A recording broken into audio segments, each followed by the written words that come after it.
Teman-temanku, Shalom, berjumpa lagi di dalam YouTube channel Tanya Aja Pasti Ku Jawab. Berikut ini kita akan menyaksikan sebuah diskusi antara RK dengan teman-teman Muslim, khususnya dalam kesempatan ini Muslim dari Malaysia yang menanyakan tentang kitab Perjanjian Lama dan Perjanjian Baru. Seperti apa penjelasannya? Saksikan video ini dari awal sampai habis dan semoga memberikan pencerahan ya.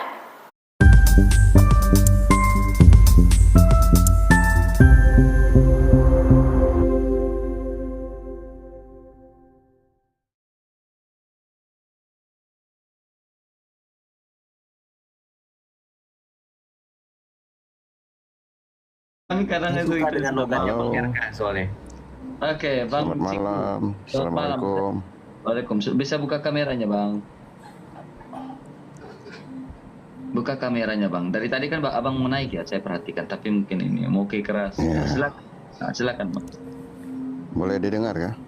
Ya, silakan. Abang. Silakan. Saya dari Malaysia. Ya, silakan. Saya tertariklah dengan perbincangan yang diadakan pada malam ini. Saya cuma nak tanya tentang penganut Kristen. Apa perbezaan di antara Perjanjian Lama dan Perjanjian Baru? Terima kasih. Halo, boleh dengar? Ya, sudah saya dengar. Ya, terima kasih. Oke. Ya, segala sesuatu yang ada di dalam Perjanjian Lama itu sifatnya bersifat simbolik dan bersifat nubuatan-nubuatan. Berisikan perjanjian-perjanjian Allah kepada manusia yang harus dan akan digenapi. Ya, itu Perjanjian Lama. Dinamakan Perjanjian Lama. Ya, perjanjian itu banyak berisikan tentang perjanjian antara Allah dengan manusia di dalam Perjanjian Lama. Dan saya ingin membuat sebuah pola berpikir ya. Pola berpikirnya seperti ini. Mengapa pentingnya nubuatan? Kalau ada nubuatan berarti pasti ada digenapi. Contohnya seperti ini. Ini berbicara tentang, bisa mute dulu Bang. Ya. Perjanjian Lama itu berisikan tentang kitab Taurat, kitab para nabi, kitab Mazmur, nah itu ada, dan juga kitab-kitab lain. Berbicara tentang nubuatan, ya. Nubuatan itu tidak asal-asalan. Mengapa saya katakan nubuatan itu tidak asal-asalan? Ya. Berbicara tentang nubuatan berarti berbicara tentang penggenapan. Ya. Kalau tidak penggenapan berarti bukan nubuatan namanya. Ya. Contohnya seperti ini. Di dalam Yesaya pasal 53 ini adalah sebuah nubuatan. Nubuatan yang akan digenapi. Ya, di mana di dalam Yesaya 53 ini mengatakan seperti ini. Ia dihina. Jadi jauh sebelum Yesus Kristus datang di dalam Perjanjian Baru. Sudah dikatakan di sini, ia dihina, dihindari orang, seorang penuh kesengsaraan, menderita kesakitan. Ia dihina sehingga ia menutup mata dan mukanya. Orang menutup mata dan mukanya. Dan bagi kita pun dia tidak masuk hitungan. Tetapi sesungguhnya penyakit kitalah yang ditanggungnya. Dan kesengsaraan kitalah yang dipikulnya. Padahal kita mengira dia kena tulah, dipukul dan tidak salah. Kita mengira demikian. Tetapi dia tertikam oleh karena pemberontakan kita. Jadi sebelum Yesus Kristus datang, ini sudah dinubuatkan dalam Perjanjian Lama bahwa Mesias itu akan datang dan tertikam oleh karena pemberontakan kita. Jadi sudah ada tuh dalam Perjanjian Lama itu sudah ada, tidak asal-asalan.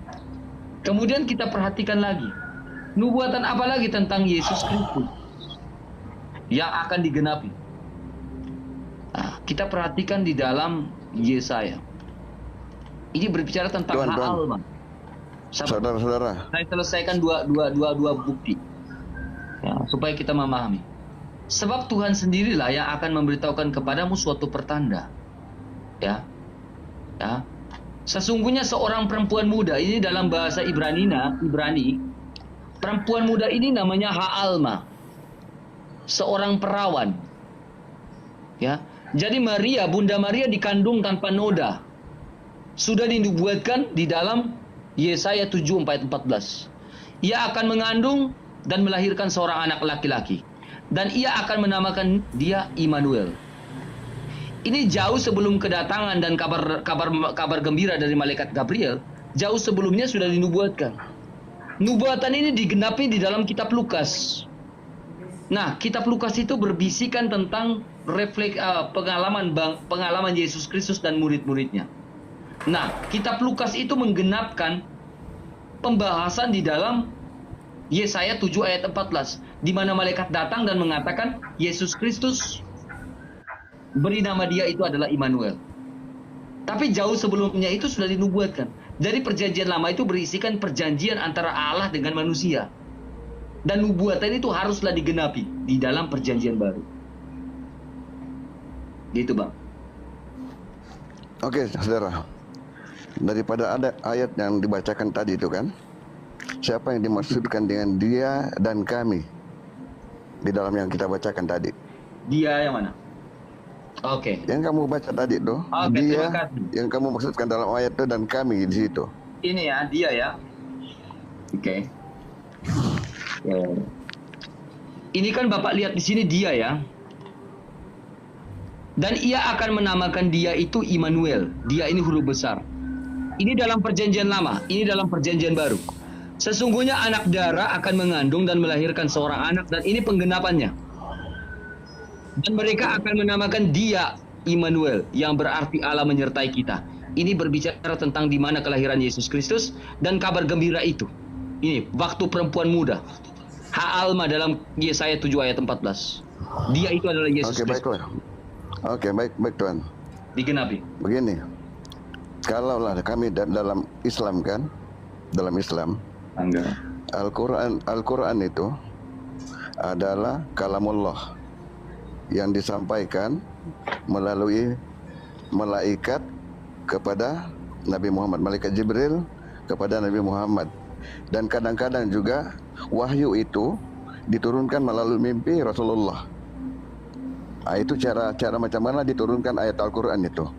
Jadi saya mau tanya juga, macam mana pula ayat-ayat di dalam perjanjian lama dan baru itu diturunkan?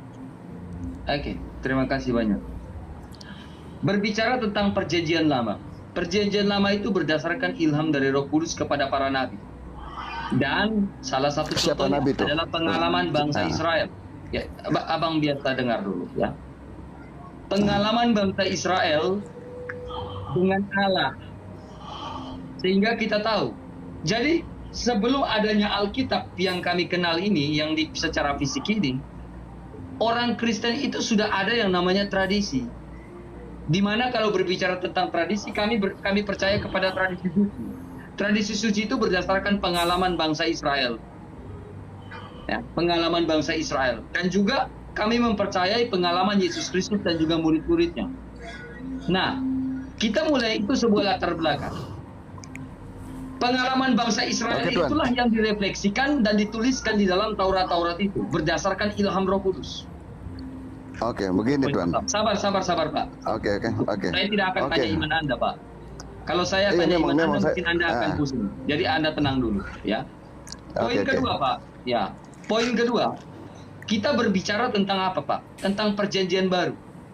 Nah, perjanjian baru itu di mana penggenapan atau klimaks dari Injil itu yang adalah kabar baik.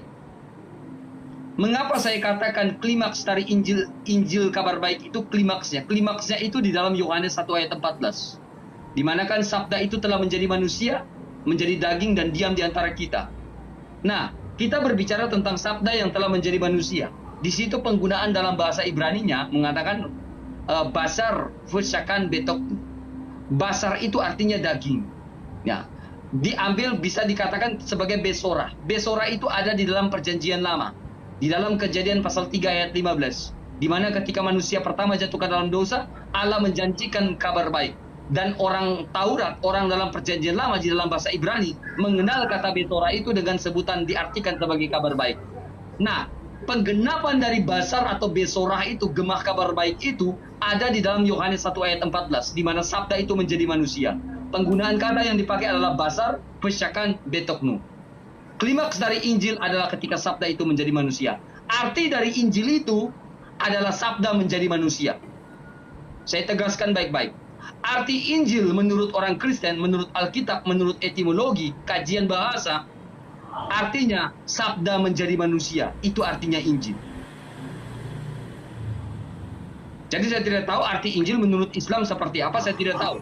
Tapi kalau saya melihat secara Alkitab, secara etimologi, Injil itu artinya apa? Sabda yang menjadi manusia. Itu kabar baiknya. Dan kabar baik itu adalah kekuatan Allah yang menyelamatkan. Oke, saudara. Satu lagi yang saya mau tanya.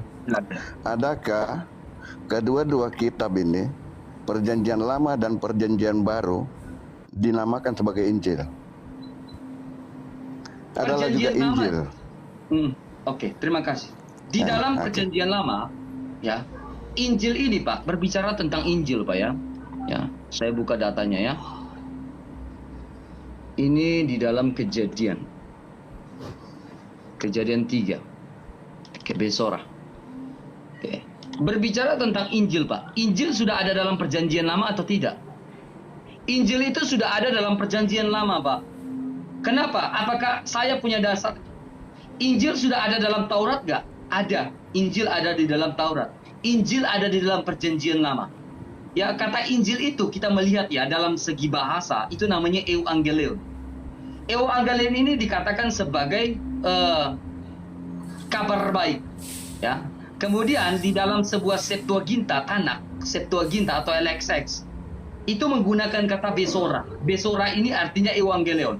Euangelion dan Besora ini sama.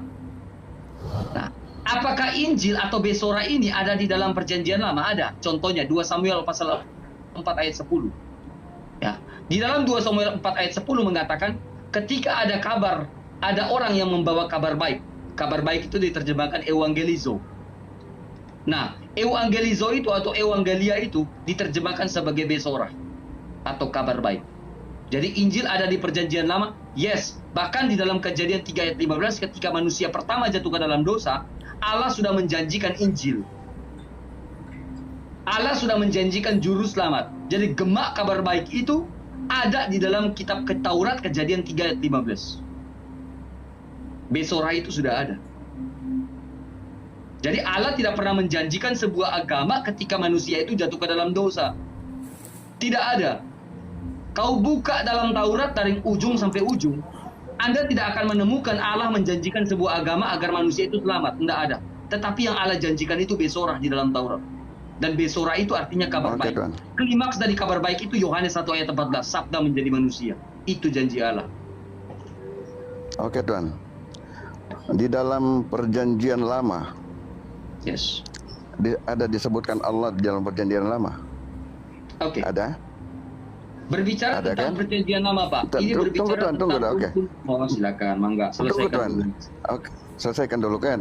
Oke, di Perjanjian Lama ada disebutkan Tuhan itu sebagai Allah di Perjanjian Lama. Begitu juga bagaimana pula di Perjanjian Baru? Adakah juga Allah itu disebutkan dalam Perjanjian Baru? Oke, terima kasih. Makanya kita memahami dalam sebuah rumpun bahasa Semitik. Oke. Ya, rumpun bahasa Semitik itu bahasa Aram, bahasa Ibrani, ya, dan juga bahasa Arab. Ya, di dalam bahasa Ibrani dia menggunakan kata Eloah. Itu Alef Lamet Hei. Ya, kemudian di dalam rumpun bahasa Aramaik dia menggunakan kata Allah. Ya, itu Allah. Ya, menggunakan kata Allah. Nah, di dalam bahasa Arab menggunakan kata Allah. Nah, tetapi yang menjadi sebuah penanda bahwa Allah itu berbeda daripada Allah-Allah yang lain, Pak. Ya, saya tunjukkan ayat Alkitabnya. Allahnya bangsa Israel itu berbeda daripada Allah-Allah lain. Ya, berbeda dengan Allah-Allah lain. Saya tunjukkan datanya di dalam kitab Ulangan kalau tidak salah. Ulangan pasal Kitab Ulangan Kitab Ulangan, di dalam kitab Ulangan itu dia mengatakan dalam Taurat, akulah Allah di atas segala Allah dan akulah Tuhan di atas segala Tuhan.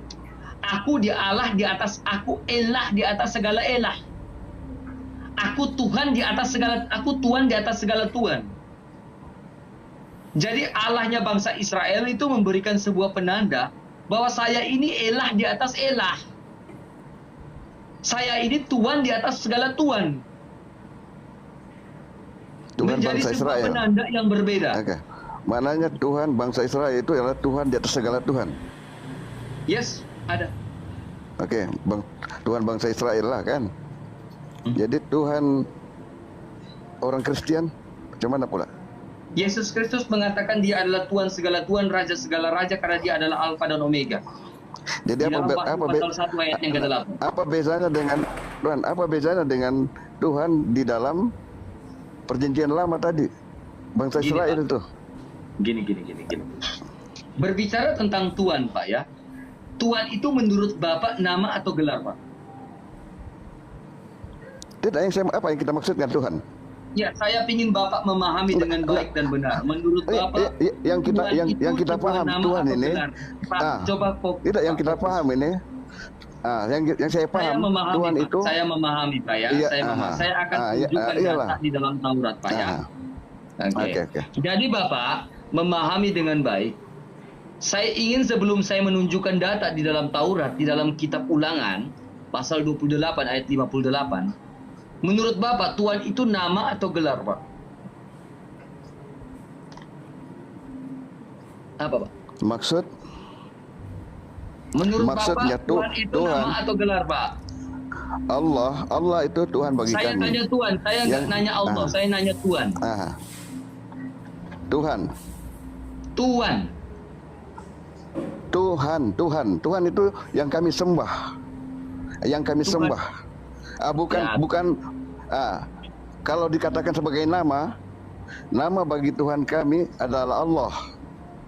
Tuhan Jadi itu siapa yang kita sembah? Tidak, Tuhan itu siapa yang kita imani untuk kita sembahkan? Jadi betul. ketika Bapak, jadi ketika Tuhan adalah yang kita imani untuk kita sembah, begitu. Jadi Kan? ketika Bapak tenang dulu, Pak. Tarik Oke, nafas teruskan. dulu. Oke, teruskan. Jadi ketika Musa pergi ke atas Gunung Sinai, ya, Allah memperkenalkan dirinya itu dengan sebutan, dengan nama. Pemahaman Islam gimana? Allah. Kalau dalam Islam, Tuhan itu ialah Allah.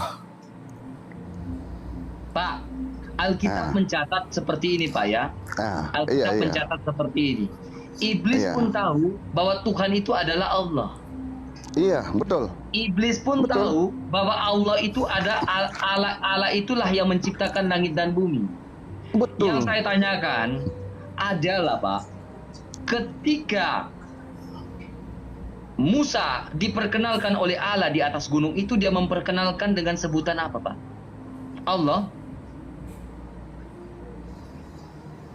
Enggak. Di dalam Taurat, Musa tidak pernah mengatakan, dia mengatakan Allah itu adalah sebuah nama, Pak. Coba turun jelaskan Di apa dalam Keluaran yang pasal disebutkan 3 ayat dalam 14, Pak ya. Nih Pak, di dalam Keluaran pasal 3 ayat 14 mengatakan Musa, Allah memperkenalkan dirinya kepada Musa dengan sebutan aku adalah aku, I am. Iyalah, itulah. Sedangkan dia Di katakan dalam bahasa Allah, Ibrani namanya memang Ezer pun.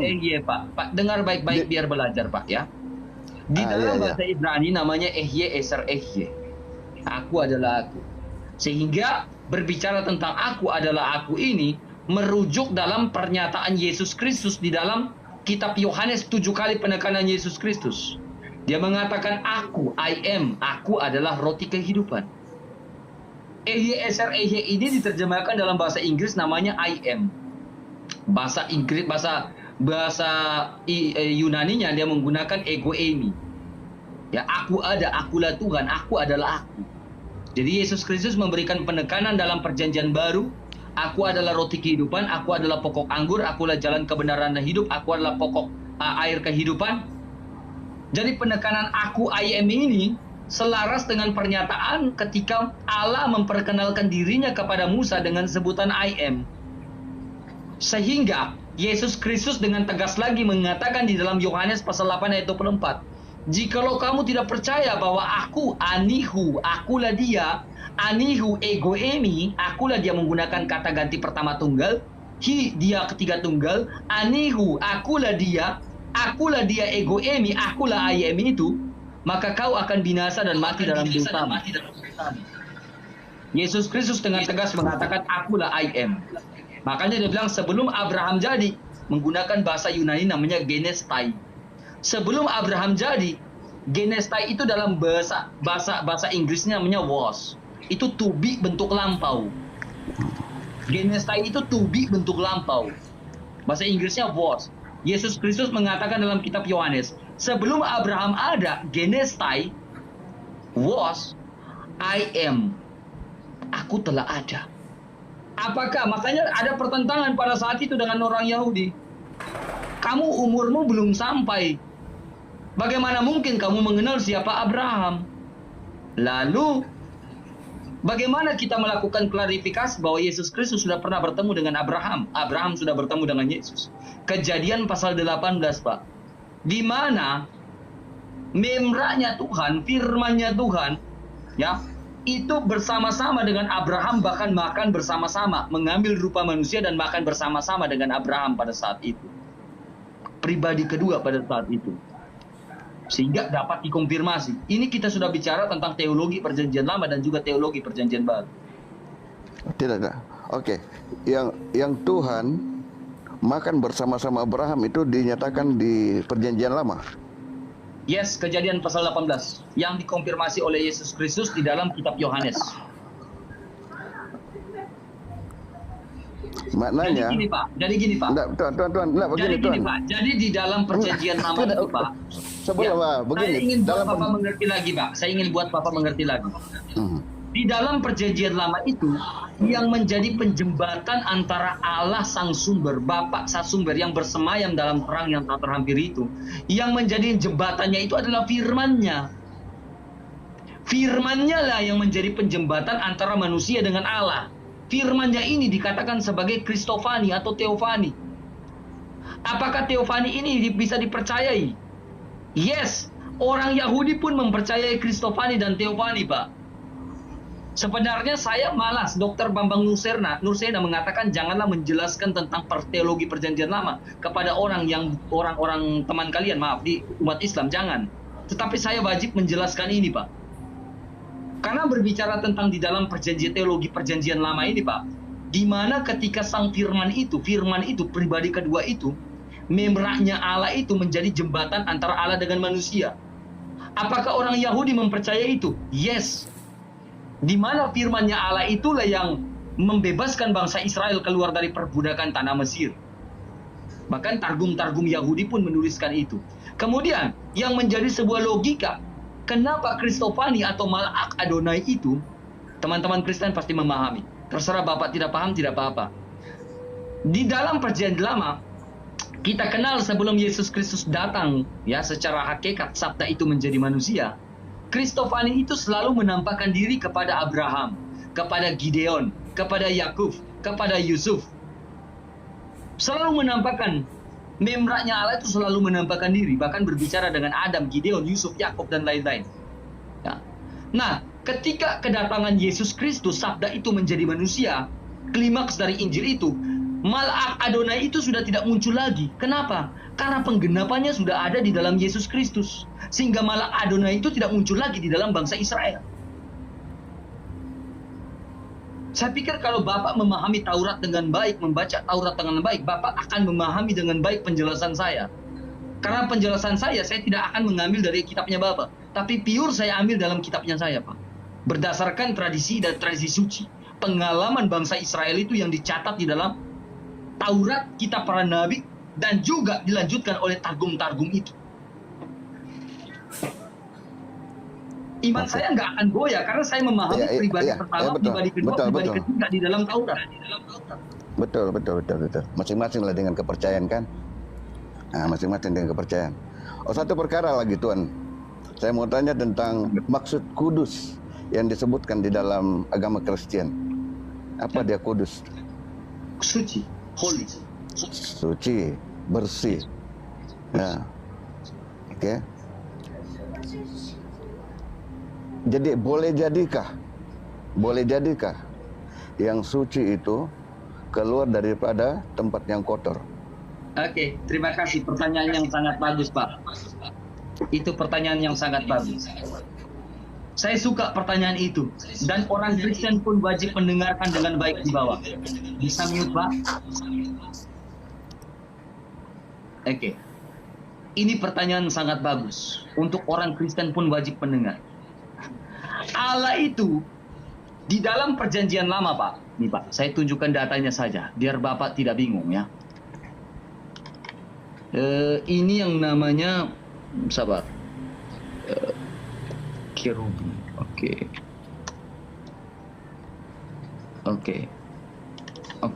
Ini, Pak.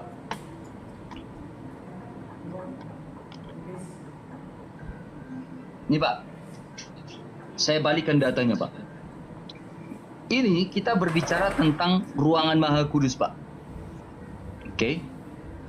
Ruangan Maha Kudus ini ada tiga lokasi di dalam bait suci, Pak. Ini ruangan Maha Kudus, Pak. Ini ruangan kudus. Saya akan menjelaskan dari latar belakangnya, Pak. Apakah wajib Allah itu datang di tempat yang kotor? Itu kan pertanyaannya. Ini ruangan Maha Kudus, ruangan kudus. Ini halaman. Di dalam ruangan Maha Kudus ini ada yang namanya meja roti sesajian, roti dan anggur. Dalam tata perayaan Ekaristi Gereja Katolik, ini namanya tabernakel. Oke, Pak, ya. Namanya tabernakel. Ini namanya tabut perjanjian, Pak. Namanya Aron Haberit. Berisikan 2 loh batu itu ada di dalam sini, Pak. 2 loh batu itu ada di dalam Aron Haberit. Mana? Seperti apa bentuk Aron Haberit? Ini Aron Haberit. Dan di dalam Aron Haberit ini berisikan 2 loh batu. Aron Haberit ini ada di mana? Ada di dalam ruangan Maha Kudus. Roti dan anggur ini melambangkan lambang sengsara bangsa Israel, nenek moyang bangsa Israel, dan ada di dalam tabernakel. Meja roti. Ada namanya lampu menorah. Ini semuanya ada. Nah, di luar sini ada yang namanya kurban bakaran. Umat itu hanya ada di luar sini, Pak. Jemaah itu hanya ada di sini. Jemaah itu tidak boleh masuk sini. Yang boleh masuk sini hanyalah apa? Imam. Allah itu bersemayam di sini, Pak, di ruangan kudus. Menurut tradisi Yahudi, Allah itu bersemayam di ruangan Maha Kudus. Kodes HaKadosh Kodeshim.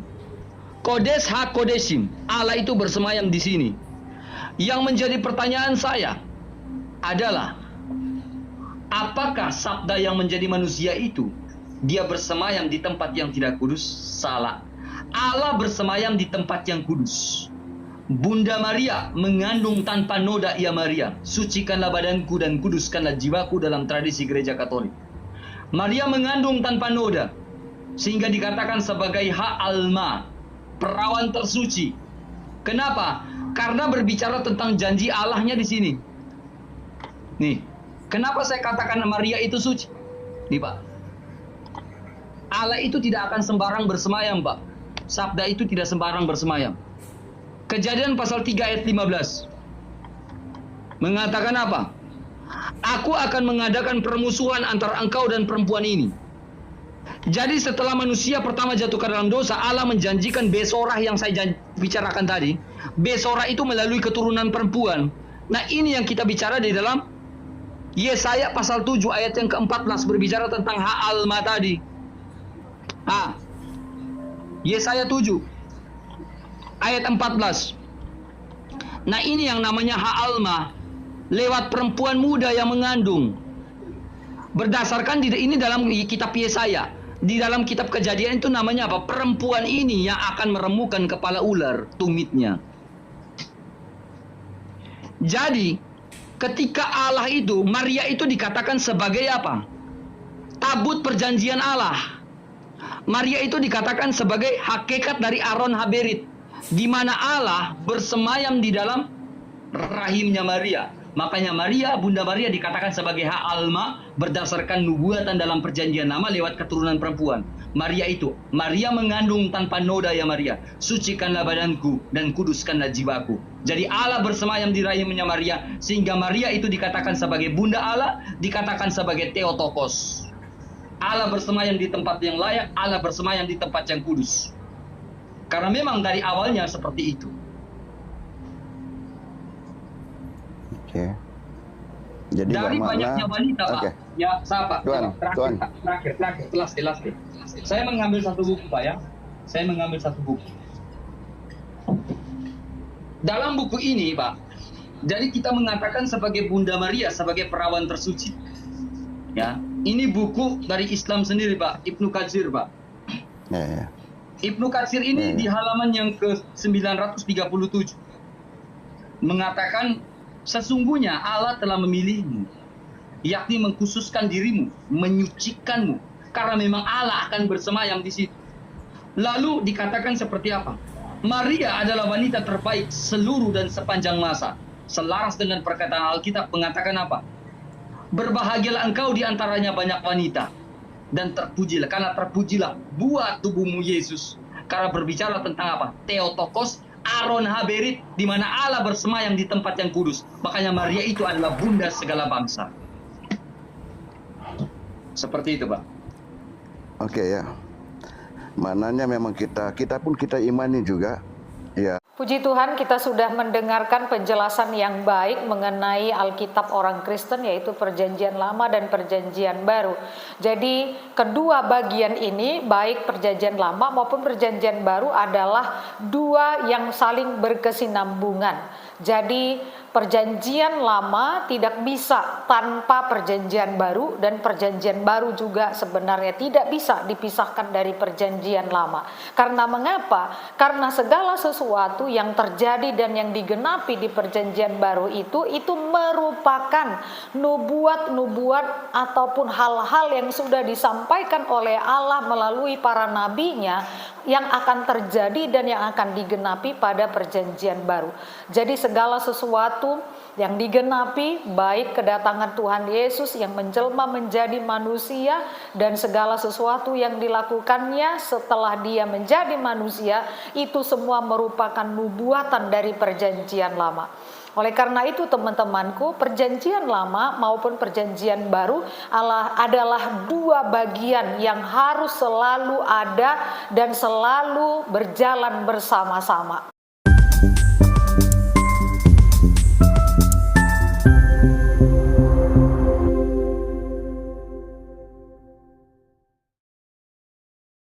Jika ada pemisahan, maka Alkitab tersebut akan terlihat kurang sempurna. Karena itu teman-temanku, setiap orang percaya perlu dan harus mengimani Alkitabnya orang Kristen, Alkitab Perjanjian Lama dan juga Alkitab Perjanjian Baru. Tuhan Yesus memberkati.